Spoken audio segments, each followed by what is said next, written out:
Idolatry means worshiping something other than God, or something that is more important to us than God. That's idolatry.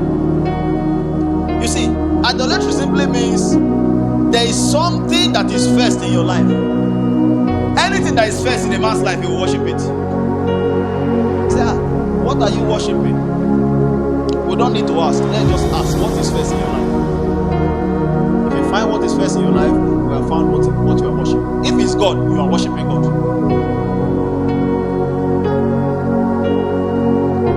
If it's your beauty, if it's your look, both male and female, you are worshiping it.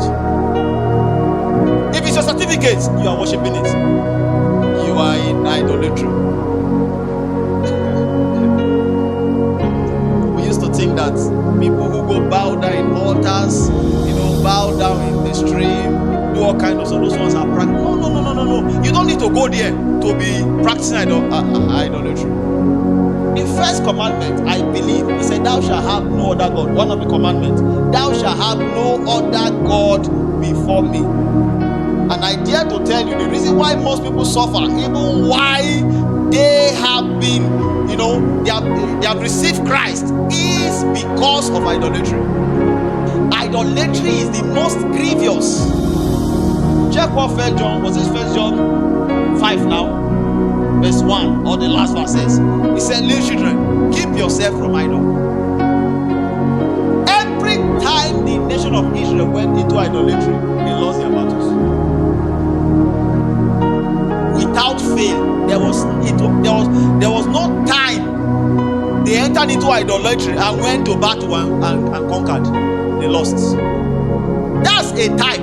It is the same today. The reason is because there are things before men that are important to them than God.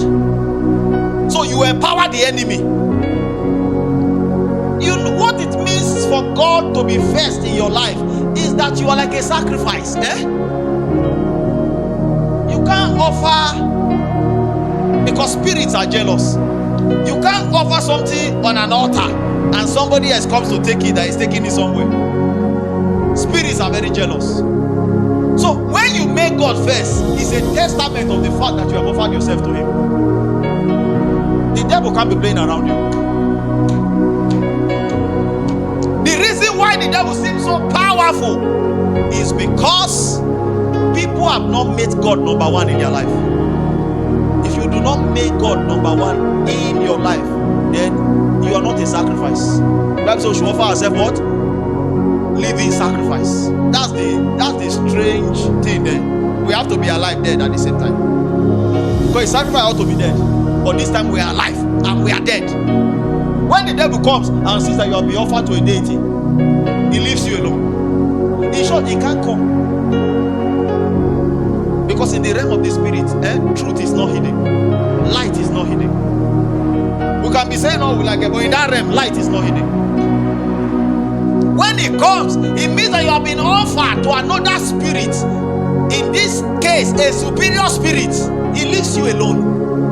He can be playing around, but he knows that you are a sacrifice. The challenge is that many believers are not yet sacrifices. Paul said we pour ourselves out as drink offering. Many believers are not yet sacrifice. They are not on the altar. Some people think of their look more than they think of God.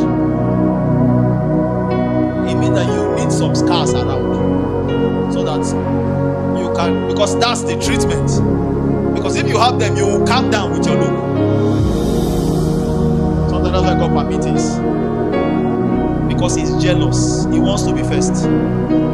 You're first leg. You're like, okay. Something will happen that God permitted, not His perfect will, but He had to permit it because He wants to find His way into becoming first. Yet He will not push Himself, but He knows that if He permits something to collapse here, this to happen, you will now calm down. At that point, you will see properly. Say, little children, keep yourself from idol. That's 1 John 5, right? He didn't say I will keep you, because God can't keep you from idol.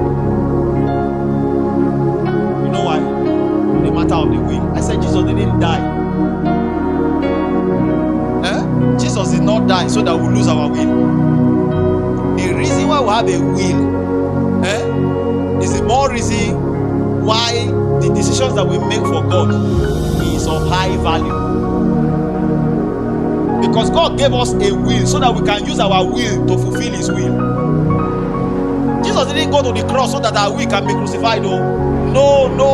You have your will. God gave you so that you can use it to fulfill His will. Nevertheless, you can decide to use it against His will. That's why the decisions that we make on earth has there is a high value placed on it in heaven, because somebody is suffering, somebody is in all kind of trouble, yet he still loves God, he still makes God number one. That's not normal. Live in such a way that God is first. Traveling now, thinking that I'll go and order to this possible.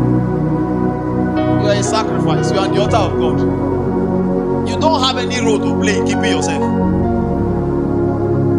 All you need to do is to be on His altar. He guards you jealously.